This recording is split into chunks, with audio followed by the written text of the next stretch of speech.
ഇമാമുമാര്, ഔലിയാക്കന്മാര്, സയ്യിദന്മാര്, പണ്ഡിതന്മാര്, മഹത്തുക്കള്, ആബിദീങ്ങള്, അള്ളാഹു ഇഷ്ടപ്പെട്ടവര് മുഴുവനും നാളെ പ്രവാചകൻ സ്വല്ലല്ലാഹു അലൈഹി വസല്ലമ തങ്ങളുടെ പുറകിൽ നിന്നുകൊണ്ട് പടച്ച റബ്ബിന്റെ സ്വർഗ്ഗത്തിലേക്ക് കടന്നു പോകുമ്പോൾ അള്ളാഹുവിന്റെ പ്രവാചകൻ സ്വല്ലല്ലാഹു അലൈഹി വസല്ലമ തങ്ങൾ അവിടെന്ന് പറയുന്നു, സ്വഹാബാ, ആണുങ്ങളെല്ലാവരും അള്ളാഹുവിന്റെ പ്രവാചകന്റെ പുറകിൽ നിന്നുകൊണ്ട് പടച്ച റബ്ബിന്റെ അനുഗ്രഹങ്ങൾ കൊണ്ട് നിറച്ച സ്വർഗമുണ്ടല്ലോ, ആ സ്വർഗത്തിലേക്ക് എല്ലാവരും കടന്നു പോകുമ്പോൾ അള്ളാഹുവിന്റെ റസൂല് പറയുന്നു, സ്വഹാബത്തേ, പെണ്ണുങ്ങൾ ആരുടെ പുറകിലാണ് സ്വർഗത്തിലേക്ക് കടന്നു പോകുന്നതെന്നറിയുമോ? അള്ളാഹുവിന്റെ പ്രവാചകൻ അവിടെന്ന് പറയുകയാണ്, നാളെ പടച്ച റബ്ബിന്റെ സ്വർഗത്തിലെ നേതാക്കന്മാരായ 4 പെണ്ണുങ്ങളെ കുറിച്ച് അല്ലാഹുവിന്റെ പ്രവാചകൻ അവിടെന്ന് പഠിപ്പിച്ചു തരികയാണ്. പൂച്ചക്കാടിന്റെ പരിസരത്തുള്ള എന്റെ പ്രിയപ്പെട്ട പെങ്ങളെ, നാളെ അല്ലാഹുവിന്റെ സ്വർഗ്ഗത്തിലേക്ക് നിങ്ങൾ കടന്നു പോകുമ്പോൾ നിങ്ങൾക്ക് മുൻപന്തിയിൽ 4 പെണ്ണുങ്ങളാണ് നിൽക്കുന്നത്. ആ പെണ്ണുങ്ങളുടെ പുറകിലാണ് നിങ്ങൾ സ്വർഗ്ഗത്തിലേക്ക് കടന്നു പോകേണ്ടത്. അവരാണ് സ്വർഗ്ഗത്തിലെ പെണ്ണുങ്ങളുടെ നേതാക്കന്മാരെന്ന് മുത്തുനബി സല്ലല്ലാഹു അലൈഹി വസല്ലമ തങ്ങൾ പഠിപ്പിക്കുകയാ. അല്ലാഹുവിന്റെ റസൂല് പറയുന്നു, സ്വഹാബാ, അർബഉ മിൻ സയ്യിദത്തിൻ നിസാഇ അഹ്ലൽ ജന്ന. റസൂലുള്ളാഹി തങ്ങൾ അവിടെന്ന് പറയുന്നു, പെണ്ണുങ്ങളുടെ നേതാക്കന്മാരായ 4 പെണ്ണുങ്ങളെ കുറിച്ച് അല്ലാഹുവിന്റെ റസൂല് പറഞ്ഞു തരികയാണ്. സ്വഹാബത്ത് ചോദിക്കുന്നു, നബിയേ, യാ റസൂലല്ലാഹ്, ആരാണ് നബിയേ? ആ 4 പെണ്ണുങ്ങൾ ആരാണ് നബിയേ? അല്ലാഹുവിന്റെ പ്രവാചകൻ സ്വല്ലല്ലാഹു അലൈഹി വസല്ലമ തങ്ങൾ അവിടെന്ന് പറഞ്ഞു കൊടുക്കുന്നു, ആ 4 പെണ്ണുങ്ങൾ ആരെന്നറിയുമോ? ആ സ്വർഗ്ഗത്തിലെ നേതാക്കന്മാരായ അവരുടെ പുറകിൽ നിന്നാണല്ലോ നാളെ സ്വർഗ്ഗത്തിലേക്ക് പെണ്ണുങ്ങൾ കടന്നു പോകുന്നത്. ആ 4 പെണ്ണുങ്ങളിൽ ഒന്നാമത്തെ പെണ്ണാരാ? മഹ്ദി ആസിയ. ആസിയ ബീബി റളിയല്ലാഹു തആല അൻഹാ പടച്ചവനെ അതാ മരിക്കുന്ന സമയത്ത് പടച്ച റബ്ബിനോട് ബൈതും ഫിൽ ജന്ന, അല്ലാഹുവേ, എനിക്ക് സ്വർഗ്ഗത്തിൽ ഒരു കൊട്ടാരം തരണേ, എനിക്ക് സ്വർഗ്ഗം തരണേ എന്ന് പടച്ച റബ്ബിനോട് ചോദിച്ചിട്ട് പോയ ഫിർഔനുണ്ടല്ലോ, ആ ഫിർഔനിന്റെ ഭാര്യയായ മഹ്ദി ആസിയ, ആസിയ ബീബി റളിയല്ലാഹു തആല അൻഹാ അതാ പ്രവാചകൻ അവിടെന്ന് രണ്ടാമതായി പറയുകയാണ്, രണ്ടാമത്തെ പെണ്ണേതെന്നറിയുമോ? അതാ മറിയം ബീബി റളിയല്ലാഹു തആല അൻഹാ, ഈസാ നബി അലൈഹിസ്സലാമിന്റെ പ്രിയപ്പെട്ട മാതാവായ മറിയം ബീബി റളിയല്ലാഹു തആല അൻഹാ. മഹ്ദി ഖദീജ ബീബി റളിയല്ലാഹു തആല അൻഹാ, അല്ലാഹുവിന്റെ പ്രവാചകന്റെ പ്രിയപ്പെട്ട ഭാര്യയായ മഹ്ദി ഖദീജ ബീബി റളിയല്ലാഹു തആല അൻഹാ. 4ാമത്തെ പെണ്ണാരെന്നറിയുമോ? അല്ലാഹുവിന്റെ പ്രവാചകന്റെ കരളിന്റെ കഷ്ടമായ പൊന്നാര മകള് മഹ്ദി ഫാത്തിമ. ഫാത്തിമ ബീബി റളിയല്ലാഹു തആല അൻഹാ. ഇവരാണ് നാളെ പടച്ച റബ്ബിന്റെ സ്വർഗ്ഗത്തിലെ പെണ്ണുങ്ങളുടെ മുൻവരിയിൽ നിൽക്കുന്ന പെണ്ണുങ്ങളെന്ന് അല്ലാഹുവിന്റെ പ്രവാചകൻ അവിടെന്ന് പഠിപ്പിച്ചു തരുമ്പോൾ, എന്റെ പ്രിയപ്പെട്ട പെങ്ങളെ, നിങ്ങളൊക്കെ നാളെ പടച്ച റബ്ബിന്റെ സ്വർഗ്ഗത്തിലേക്ക് കടന്നു പോകുമ്പോ നിങ്ങളുടെ മുന്നിൽ നിൽക്കുന്ന പെണ്ണാരെന്നറിയുമോ? അല്ലാഹുവിന്റെ പ്രവാചകന്റെ പ്രിയപ്പെട്ട മകളായ മഹ്ദി ഫാത്തിമ. ഫാത്തിമ ബീബി റളിയല്ലാഹു തആല അൻഹാ, അല്ലാഹുവിന്റെ റസൂലിന്റെ പ്രിയപ്പെട്ട പൊന്നുമോള്. ആ ഫാത്തിമ ബീബിയുടെ പുറകിൽ നിന്നാണ് നിങ്ങൾ എല്ലാവരും സ്വർഗ്ഗത്തിലേക്ക് കടന്നു പോകുന്നത്. എങ്കിൽ എന്റെ പ്രിയപ്പെട്ട പൂച്ചക്കാടിന്റെ പരിസരത്തുള്ള പെങ്ങളെ, ആരാണ് അല്ലാഹുവിന്റെ പ്രവാചകന്റെ പൊന്നുമകള് ഫാത്തിമയെന്ന് നിനക്കറിയുമോ? ഇന്ന് വരെ നീ ഫാത്തിമ ബീബി റളിയല്ലാഹു തആല അൻഹയുടെ ചരിത്രം വായിച്ചു നോക്കിയിട്ടുണ്ടോ? മക്കൾക്ക് ഫാത്തിമ എന്ന് പേരിടുന്ന ഉമ്മ എന്തിനാണ് ആ പേരിടുന്നത് പോലും നിനക്കറിയില്ലല്ലോ. എല്ലാ പേരിന്റെ കൂടെ പെമ്മക്കളുടെ പേരിന്റെ കൂടെ ഫാത്തിമ എന്ന് ചേർക്കുന്ന ഉമ്മ, നീ ഇന്ന് വരെ അള്ളാന്റെ റസൂലിന്റെ പൊന്നാര മകളുടെ ചരിത്രം നീ വായിച്ചു നോക്കിയിട്ടുണ്ടോ? ആ ഫാത്തിമയെ കുറിച്ച് നിനക്ക് എന്തറിവാണുള്ളത്? അള്ളാഹുവിന്റെ പ്രവാചകൻ അവിടെ നിന്ന് പറഞ്ഞു, എന്റെ ഫാത്തിമ ആരെന്നറിയുമോ? എന്റെ കരളിന്റെ കഷ്ടമാണെന്നാണ് അള്ളാഹുവിന്റെ പ്രവാചകന് ഫാത്തിമയെ കുറിച്ച് പരിചയപ്പെടുത്തിയത്. അള്ളാഹുവിന്റെ പ്രവാചകന്റെ കരളിന്റെ കഷ്ടമായിരുന്ന ഫാത്തിമ റസൂലുള്ളാഹി തങ്ങൾ പറയുകയാണ്, മൻ അഹബ്ബഹാ ഫഖദ് അഹബ്ബനീ.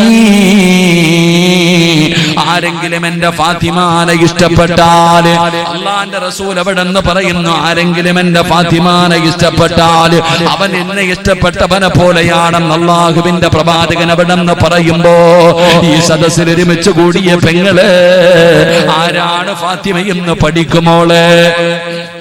ആരാണ് ഫാത്തിമ റളിയല്ലാഹു തആല അൻഹ? ആ ഫാത്തിമയ്ക്ക് അല്ലാഹു ഈ മഹത്വം കൊടുക്കാനുള്ള കാരണം എന്താണ്? ആ ഫാത്തിമ ബീവി റളിയല്ലാഹു തആല അൻഹയുടെ പുറകിൽ നിന്നാണ് നിങ്ങൾ സ്വർഗ്ഗത്തിൽ പോകേണ്ടത്. അതുകൊണ്ട് പടച്ചവനെ ഈ സദസ്സിലിരിക്കുന്ന എന്റെ പ്രിയപ്പെട്ടവരോട് നമുക്ക് ഫാത്തിമ ആരാണെന്ന് പഠിക്കാം. ആ ഫാത്തിമയ്ക്ക് അല്ലാഹു ഈ മഹത്വം കൊടുക്കാനുള്ള കാരണം എന്താണെന്ന് പഠിക്കാം. അല്ലാഹുവിന്റെ പ്രവാചകനല്ലേ പറഞ്ഞത് നിങ്ങൾ ഫാത്തിമാനെ ഇഷ്ടപ്പെടണമെന്ന്? ആരാണ് ഫാത്തിമ എന്നറിയുമോ? മഹാനായ നബി മുഹമ്മദ് മുസ്തഫ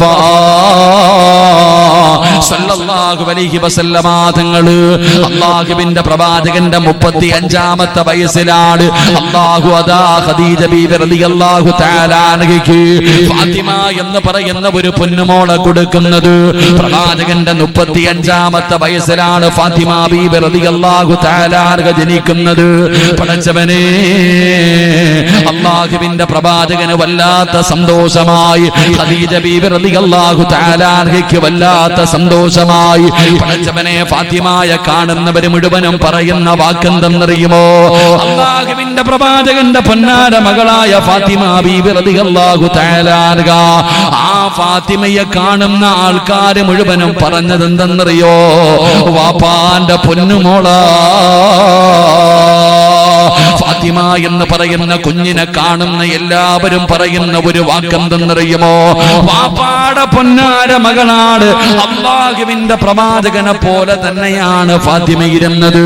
ഫാത്തിമയുടെ സ്വഭാവമാകുവേ അവിടുന്ന് ആയിഷ ബീബി റളിയല്ലാഹു തആല അൻഹ അവിടുന്ന് പറയുന്നുണ്ട്, അല്ലാഹുവിന്റെ പ്രവാചകനെ പോലെ സാദൃശ്യമുള്ള ഫാത്തിമയല്ലാതെ മറ്റൊരാളെയും ഞാൻ എന്റെ ജീവിതത്തിൽ കണ്ടിട്ടില്ല എന്ന് അല്ലാഹുവേ മഹ്ദിയായ ആയിഷ ബീബി റളിയല്ലാഹു തആല അൻഹ പോലും പറയുമ്പോ, അല്ലാഹുവിന്റെ പ്രവാചകന്റെ മുഖം എങ്ങനെയാണ്? പ്രവാചകന് ചിരിക്കുന്നത് എങ്ങനെയാണ്? പ്രവാചകൻ നടക്കുന്നത് എങ്ങനെയാണ്? പ്രവാചകൻ ഇരിക്കുന്നത് എങ്ങനെയാണ്?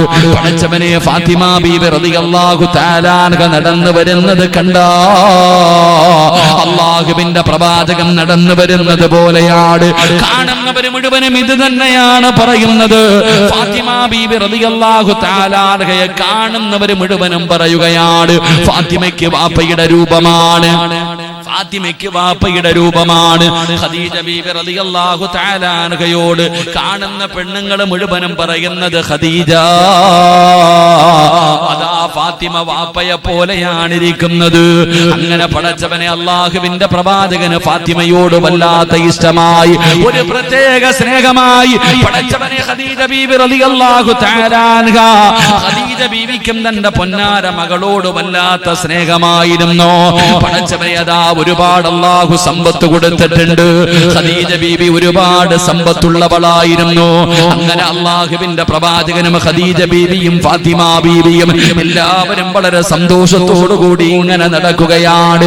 എവിടെ ചെന്നാലും ഫാത്തിമയ്ക്ക് വല്ലാത്ത ഒരു സ്ഥാനമാണ്. കാരണം അല്ലാഹുവിന്റെ പ്രവാചകന്റെ പൊന്നുമോളാണല്ലോ. അല്ലാഹുവിന്റെ പ്രവാചകനെ എല്ലാവരും അല്ലമീൻ എന്നാണ് വിളിച്ചിരുന്നത്. എല്ലാവരും അല്ലാഹുവിന്റെ റസൂലിനെ വല്ലാത്ത ആദരവ് കൊടുത്തിരുന്നു, വലിയ മഹത്വം കൊടുത്തിരുന്നു. അതുകൊണ്ട് വാപ്പാടെ കയ്യിൽ പിടിച്ച് ഫാത്തിമ എന്ന് പറയുന്ന പൊന്നുമോൾ ഇങ്ങനെ നടക്കുകയാണ്. ഉമ്മാനോടുള്ള സ്നേഹത്തിനെക്കാളും ഫാത്തിമയ്ക്ക് വാപ്പയോടാണ് സ്നേഹം. എപ്പോഴും വാപ്പാടെ കൂടെ ഇങ്ങനെ നടക്കുകയാണ്. പടച്ചവരെ, എങ്ങനെ വർഷങ്ങൾ കഴിഞ്ഞുപോയി. അല്ലാഹുവേ, ഏകദേശം 5 കൊല്ലം കഴിഞ്ഞപ്പോ 40ാമത്തെ വയസ്സിൽ അല്ലാഹുവിന്റെ പ്രവാചകന്റെ മുന്നിലേക്ക് മുഖറബുൽ അംലാക്ക് മലക്ക് ജിബ്രീൽ അലൈഹിസ്സലാം കടന്നു വരികയാണ്. അതാ പരിശുദ്ധമായ ഖുർആനുമായി കടന്നു വന്നു. അല്ലാഹുവിന്റെ പ്രവാചകന് 40ാമത്തെ വയസ്സിൽ നുബൂവത്ത് കിട്ടിക്കഴിഞ്ഞപ്പോ അതാ തന്റെ നാട്ടുകാരോട് ഖുറൈശികളോട് അല്ലാഹുവിന്റെ പ്രവാചകൻ ചെന്നിട്ട് പ്രബോധനം തുടങ്ങുമ്പോ അല്ലാഹുവേ